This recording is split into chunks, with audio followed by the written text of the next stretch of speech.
आपके लिए चंद कतरे लहू के लाया हूं,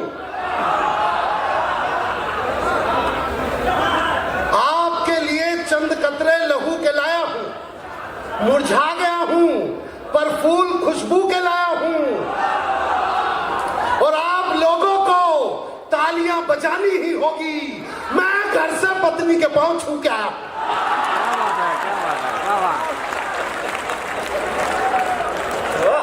और ये उन्हीं लोगों ने ताली बजाई है जो मेरी तरह। क्या बात है। ये मफलर वाले जो बाबूजी बोल रहे थे भाई साहब, इनके आगे एक व्यक्ति बैठा हुआ है, ये ब्लू सी शर्ट पे जिन्होंने जैकेट पहनी है। सर आपके बारे में कह रहा हूं, पहले वाली सोफे में। सर आपके बारे में कह रहा हूं भाई, मां कसम, जितनी शिद्दत से तुम गौरी मिश्रा को देख रहे हो ना, इतनी शिद्दत से अगर मुझे सुन लो तो मैं इस बार का लाल किला पढ़ लूंगा भाई साहब।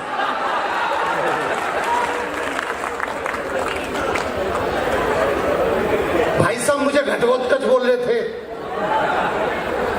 मैं बताता हूं, मैं इनका बड़ा सम्मान करता हूं भाई साहब, सौरभ जी का बड़ा सम्मान करता हूं, क्योंकि जब ये 10वीं कक्षा में थे, ये लड़कियों के स्कूल के बाहर जाके खड़े हो जाते थे, और जब लड़कियों की स्कूल की छुट्टी होती थी तो सौरभ भैया बोलते थे, जब तक तेरा भाई जिंदा है तुझे कोई हाथ नहीं लगा सकता। 2 साल बाद ये 12वीं क्लास में हुए, 12वीं की लड़कियों के स्कूल के बाहर जाके खड़े हो गए, लड़कियों की स्कूल की छुट्टी होती, सौरभ भैया फिर वही कहते लड़कियों से, जब तक तेरा भाई जिंदा है तुझे कोई हाथ नहीं लगा सकता। फिर भाई साहब की शादी हो गई।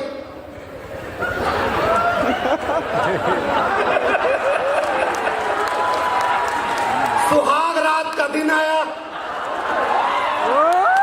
घूंघट उठाया और आदत से मजबूर,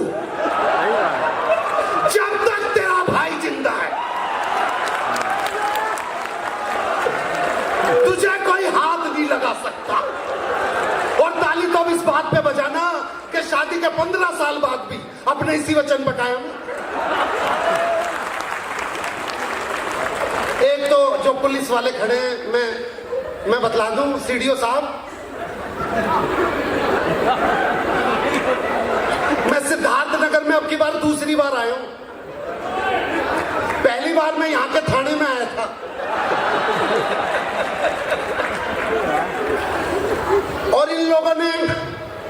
और उन लोगों ने मेरी कविता सुनी जो किसी की नहीं सुनते। इसके बाद इन्होंने मुझे पेमेंट भी दी। उस दिन मुझे पता चला कि यहां की पुलिस देती भी है।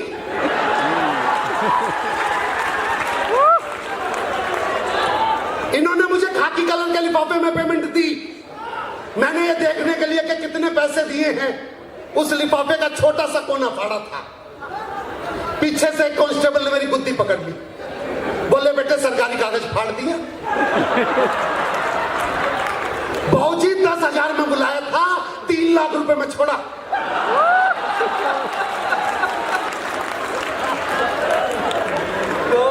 ये जो लड़के चिल्ला रहे हैं ना, ये 2 तरह के होते हैं।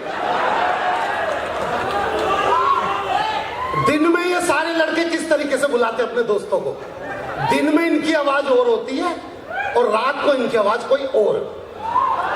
दिन में ये कैसे बुलाते हैं, राहुल इधर आ, संजय इधर आ। और सीडीओ साहब रात के 10 बजे इनकी आवाज मोबाइल पे पता है कैसी हो जाती है,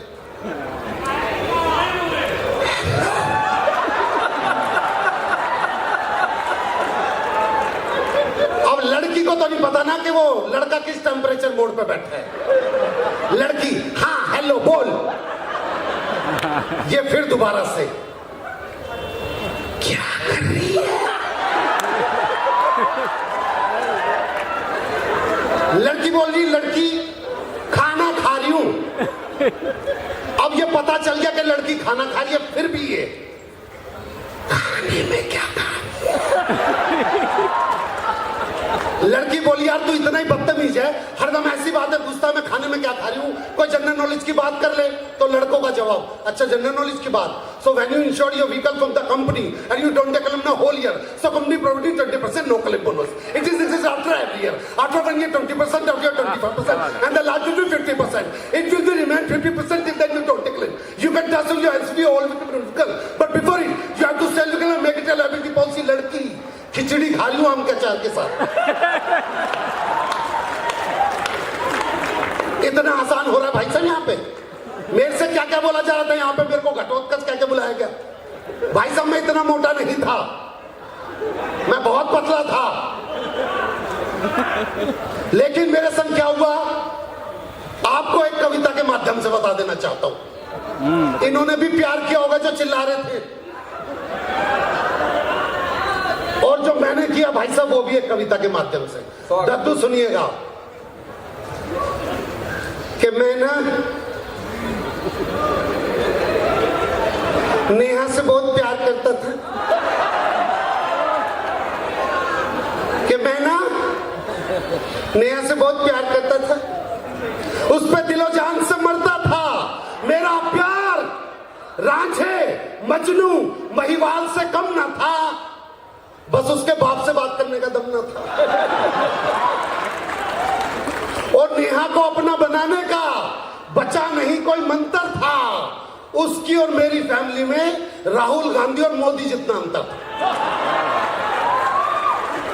बताता चलूं कि राहुल गांधी वाली फैमिली हमारी थी, बताता चलूं कि राहुल गांधी वाली फैमिली हमारी थी, क्योंकि मेरी मम्मी बचपन से ही मेरी गलतियों को मेरी उपलब्धियां बताती आ रही थी। एक दिन मैं ऐसी नेहा के ख्वाबों में खो हुआ था, इतने में ही नेहा के पापा का फोन आया। मैं घबराया पर मैंने फोन उठाया, मुझसे बोले तुझसे नेहा की शादी के बारे में कुछ जरूरी बातें करनी है, जल्दी से घर आ जा। मैंने घर जाते बाबूजी के पैर छूके बोला बताइए बाबूजी, आपका आदेश मेरे लिए अध्यादेश जैसा है। घर में एक लड़का और बैठा था, उसे दिखा के बोले बताइए नेहा के लिए कैसा है। मैं फड़फड़ाया, फिर जोर से चिल्लाया, अरे नेहा मेरी जिंजा मेरी जान है, मेरे दिल का अरमान है, मेरी भूख है, मेरी प्यास है, मेरी जिंदगी की आस है, करीना है, कैटरीना है, मैं गदर का सन्नी देओल हूं, वो मेरी सकीना है। नहीं नहीं ताली मत बजाओ, ये जो परत दर परत में खोल रहा था, ये सारी बातें मैं मन ही मन में बोल रहा था। नेहा के बाप ने मेरे जीवन में जहर की पुड़िया डाल दी, रही सही कसर उस लड़के ने मुझसे निकाल ली। मुझसे बोला आप नेहा के भाई हूं? मैं बोला मैंने नेहा के पापा से बोला बाबूजी आई थिंक हमको इस बारे में नेहा से बात कर लेनी चाहिए। वो बोले बेटे नेहा ने तो बोला कि इस लड़के से मेरा रिश्ता कराइए। मैंने कुछ नहीं सोचा, जल्दी से नेहा के कमरे में पहुंचा और बोला आज खुश तो बहुत होगी तुम। बोली यार शादी है मेरी, क्या मेरा गुमसुम। मैं बोला मेरा प्यार का दे अच्छा अंजाम रही हो, नहीं मेरी बाहों में क्या पोलियो हो गया था जो उसकी भाई थाम रही हो। बोली यार देखो तुम भी अपना घर बसाओ, थोड़ी सी दिक्कत होगी पर मुझे भूल जाओ। मैं कहा हे भूल जाऊं? मैं कोई भाजपा का कार्यकर्ता नहीं हूं जो तुझे नोटबंदी समझ के भूल जाऊंगा। मैं कोई भाजपा का कार्यकर्ता नहीं हूं जो तुझे नोटबंदी समझ के भूल जाऊंगा। मैं तेरे जीवन में राम मंदिर का मुद्दा हूं, हर बार उठ के आऊंगा। मैंने उसको बोला मुझे छोड़ के सब रिश्ते बुलाने होंगे, लगता जो तुझ पे किए वो सब खर्चे गिनाने होंगे। क्या आईफोन तुझे दिलाया था, सारे शहर में घुमाया था, चाइनीज प्लेट और जाने क्या क्या खिलाया था, बहन की शादी में 10,000 का लहंगा दिलाया था, तूने बोली थी पाई पाई चुका दूंगा, एक भी पैसा लौटाया था। और मैंने उसको बोला कि खुद ईंट से एड़ियां रगड़ ली मैंने, पर तेरी पेडिक्योर कभी छूटने नहीं दी। सीडीओ साहब मैं बताता हूं पेडिक्योर किसे कहते हैं। आप जो अपने घर के बाथरूम में टूटी को खोल के और टूटी को पकड़ के, सीडीओ साहब आप जो बाथरूम में अपनी टूटी को पकड़ के और अपनी एड़ियों को ये महिलाएं उसके भी 3,000 रुपए दे के आती हैं। It is called pedicure. मैंने उसको बोला कि मैं खुद ही इससे एरिया रगड़ ली, पर तेरी पेडिक्योर कभी छूटने नहीं दी। और जब तुझे जो एक्टिवा दिलवाई थी ना, उसकी एक किस्त भी टूटने नहीं दी। मैंने तेरी सभी यादों को दिल में महफूज किया है, और इससे ज्यादा गहरी मोहब्बत भाई साहब किसी ने की नहीं होगी। मैंने उसको बोला कि तेरी सभी यादों को दिल में महफूज किया है मैंने। लूज मोशन में तेरी पेट की गुड़गुड़ को भी महसूस किया है मैंने, कि मैं तेरी बेवफाई को, तेरे दिल पे लिखे मेरे नाम को धोने नहीं दूंगा। अब जिसने धड़कन फिल्म देखी होगी मेरे साथ डायलॉग बोलेगा। मैंने उसे बोला कि मैं तेरी बेवफाई को, तेरे दिल पे लिखे मेरे नाम को धोने नहीं दूंगा, और मैं तुझे भूल जाऊं ये हो नहीं सकता, और तू मुझे भूल जाए ये मैं। बस यही गलती हो गई मेरी चिल्लाने में। उसके बाप और भाई ने 1 मिनट ही लगाया ऊपर आने में। बाप बोला मैं तुझे 5 लाख रुपए देता हूं, क्या तू मेरी बेटी के जीवन से निकल सकता है? अब जिसने घातक फिल्म देखी होगी मेरे साथ डायलॉग बोलेगा। उन्होंने बोला मैं तुझे 5 लाख रुपए देता हूं, क्या तू मेरी बेटी के जीवन से निकल सकता है? मैं बोला ये मजदूर का हाथ है कातिया, लोहे को पिघलाकर उसका आकार बदल सकता है। बस फिर क्या तो मारने लगे। मारते जा रहे थे, इस बात का गम नहीं है। मारने में साले बाहुबली 2 की तकनीक लगा रहे थे, कि बाहुबली 2 की तकनीक में लगा रहे थे भेजा राजकुमारी नादवे मणिबंधम बहिर्मुखम तेजा। उनसे पिटपिटा के जब मेरे दोस्त मुझे स्कूटी पे लेके जा रहे थे, हरामखोर मनी मन में 3 इडियट का गाना गा रहे थे। जाने नहीं देंगे तुझे, जाने तुझे देंगे नहीं। फिर ये हुआ वो लड़का गली में बारात लेके आया, फिर ये हुआ वो लड़का गली में बारात लेके आया। मैं भी घर से बाहर निकला और चिल्लाया, आ गए मेरी मौत का तमाशा देखने के लिए। क्या बात है, वाह। बस ये बात उस लड़के के दिल को भा गई। भाई साहब उसको मेरे ऊपर दया आ गई। उसने लड़की का हाथ मेरे हाथ में थमाया, मैंने भी मौका नहीं गवाया। ढोल वाले से ढोल छीना, गले में लटकाया, जोर जोर की बजाया और साथ में गाया। दुनिया में कितनी है नफरतें, फिर भी दिलों में है चाहते। मर भी जाए यार वाले, मिट भी जाए प्यार वाले, जिंदा रहती है फिर भी मोहब्बतें, जिंदा रहती है फिर भी मोहब्बतें। और ये जो घटना सुनाई ये बिल्कुल एकदम सच्ची है। आज उसी नेहा से मेरे घर में नुपुर नाम की 6 साल की बच्ची है। आज उसी नेहा से मेरे घर पे नुपुर नाम की 6 साल की बच्ची। आप बस 5 मिनट के लिए मुझे अंकिता सिंह समझ लीजिए। भाई साहब कह रहे हैं अभी तूने पेमेंट जितना नहीं पढ़ा। बस 1 मिनट सुन लीजिएगा। कितने लोग ये बात जानते हैं कि जब लड़की की विदाई होती है तो लड़की का मामा लड़की को गोद में उठा के डोली वाली कार तक छोड़ के आता है? एक बार हाथ उठा के बताइए जरा, कितने लोग जानते हैं ये बात?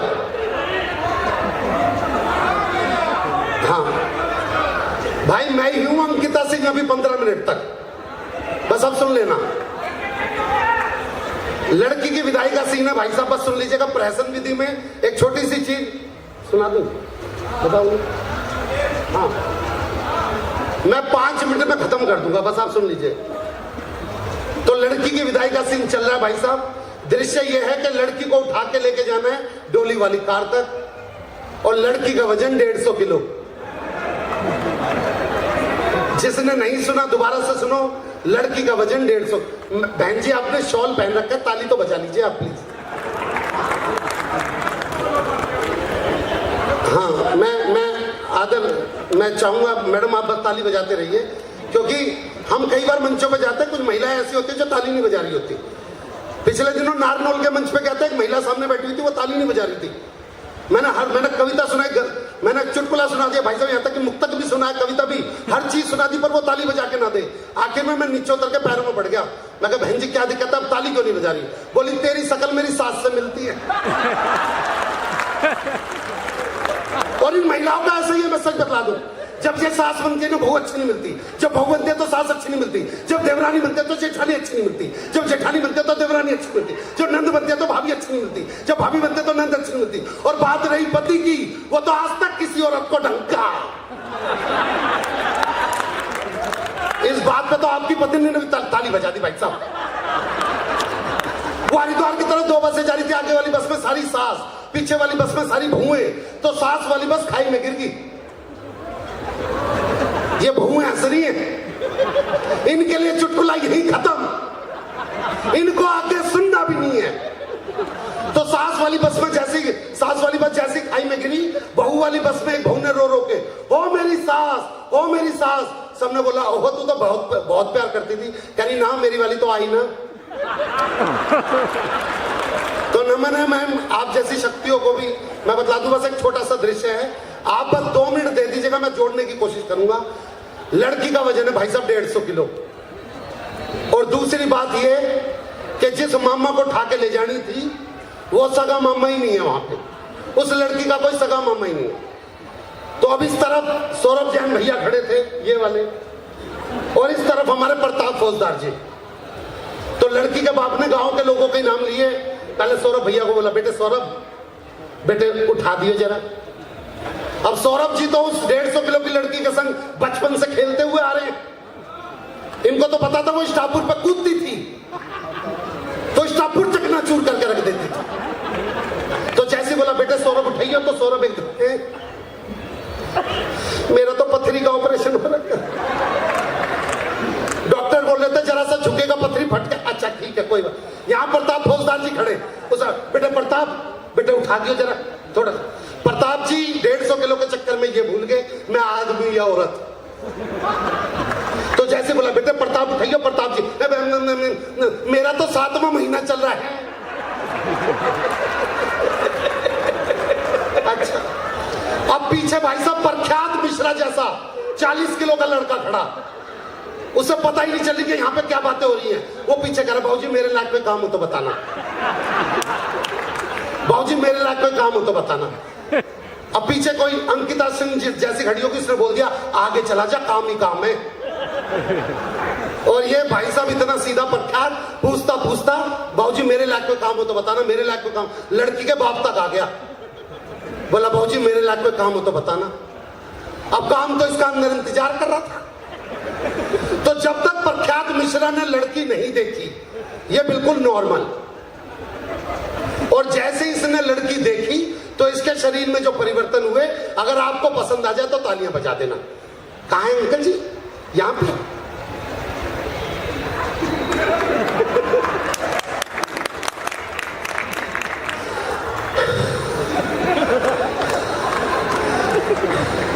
क्या करना है अंकल जी? हैं जी उठाना है इसको।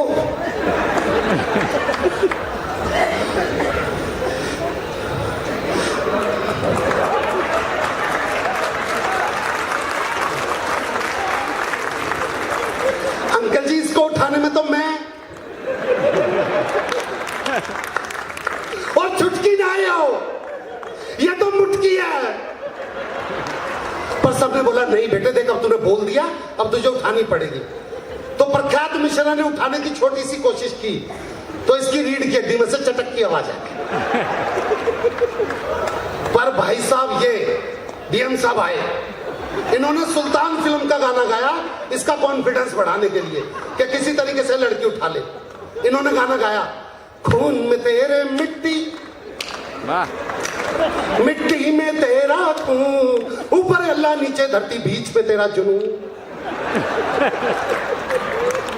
भाई साहब प्रख्यात ने लड़की उठा ली, पर उस घर का आंगन इतना ही बड़ा जितना यहां से लेके बाहर का गेट, या आधे रास्ते तक ही गया था कि लड़की के मन में फिर मां के प्रति प्यार जग गया।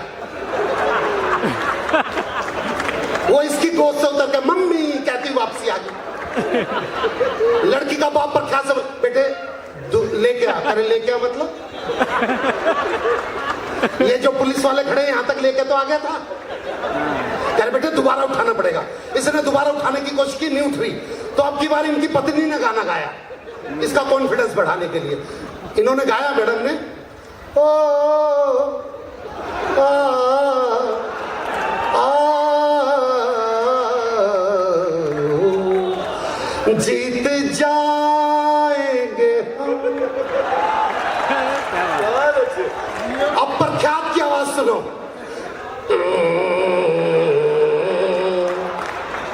इन्होंने फिर गाया, जीत जाएंगे हम तू अगर संग है। प्रख्यात क्या है, जिंदगी 2 कदम पे खत्म है। क्या बात है। थोड़ा सा आगे बढ़ा तो लड़की की बड़ी बहन आ गई जो कि 180 किलो की थी। उसने अपना 30 किलो का हाथ इसके कंधे पर रख दिया जिस पे पहले से 150 किलो पड़ा था। क्या बात। और हाथ रख के बोली, देख ससुर को पिता की तरह देखियो, सास को माँ की तरह देखियो, देवर को भाई की तरह देखियो। और नंद को प्रख्यात बोला, तू लिख के दे दे, मैं गाड़ी में दे दूंगा। थोड़ा सा आगे बढ़ा तो लड़की का बाप रो रहा, कह रहा हो मेरी फूल सी बच्ची। डीएम साहब फूल सी बच्ची सुन के तो इसका खून सूख गया। कौन सी बच्ची? लड़की को फूल सी, कह रहा साले तेरे इस फूल ने ना शमशान घाट में मेरे फूल चुनने वाले काम कर रखे। लाड़ लाड़ में क्या खिला दो। थोड़ा सा आगे बढ़ा तो प्रख्यात की पत्नी और प्रख्यात का लड़का वहीं पे खड़े, और प्रख्यात की पत्नी कह रही है, आज ना बचे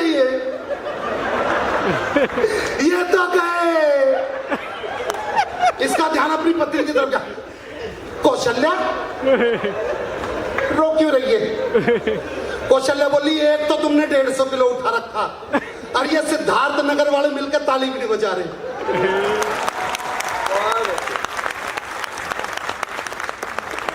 बोला चल ताली बजा दिया, पता रो क्यों रही है? कह रही रो ना तो क्या करूं, आज या तो ये विदा हो जाएगी या फिर मैं विधवा हो जाऊंगी। रो रखे हैं। ऐसे में भी इसका दिमाग देखना। बोला अगर मुझे कुछ हो जाए तो अपने छोरे को एसडीएम साहब से मिलवा दियो, कहीं ना कहीं तो पान का खोमचा लगवा देंगे। आगे बढ़ा भाई साहब, लड़की की बुआ आ गई। लड़की की बुआ खुद प्रख्यात मिश्रा से 2 किलो कम, उससे खड़े होकर रोए नहीं जा रहा, तो वो जमीन पर लेट के प्रख्यात मिश्रा के दोनों पैर पकड़ लिए।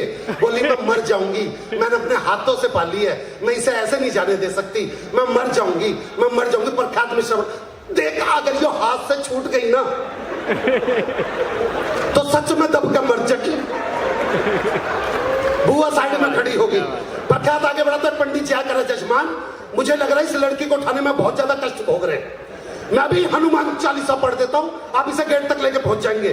प्रख्यात बोला, भाई कोई महामृत्युंजय का जाप आता हो तो पढ़ते एक बार। अब ये बिल्कुल गेट पर लेके पहुंच गया, इसकी आंखों में चमक कि बस अब तो लड़की उतरने वाली है। पीछे से फिर किसी ने आवाज लगा दी, अरे भाई लड़की की दादी लड़की से कुछ कहना चाह रही है। अब लड़की की दादी को 4 लड़के तो पकड़ के लाए। लड़की दादी ने रोना स्टार्ट किया। प्रख्यात, भैया ये तो ओपेरा सिंगर है। फिर दादी ने रोना स्टार्ट किया। बोला भैया बुजुर्ग औरत सांस फूल रही है। ये बोला भाई किसी की सांस उखड़ भी तो रही है। अब की बार दादी ने रोना स्टार्ट किया। यहाँ की गांव की औरतें क्या होती है, बस एक गाना गा के लड़की विदा कर देती है। हो मेरी चिड़िया उड़ गई रे। जो बोला किसी के तोते भी तो उड़ा रही है। अब ये बिल्कुल डोली वाली कार तक लेके पहुंच गया। जैसे डोली वाली कार के ड्राइवर से बोला बेटे जल्दी से दरवाजा खोल। वो बोला अंकल जी 2 गाड़ी नहीं है, 6 गाड़ी छोड़ के। ये किसी तरीके से 6ठी गाड़ी तक पहुंचा। उससे बोला बेटे जल्दी से दरवाजा खोल। उसका ड्राइवर अंकल जी,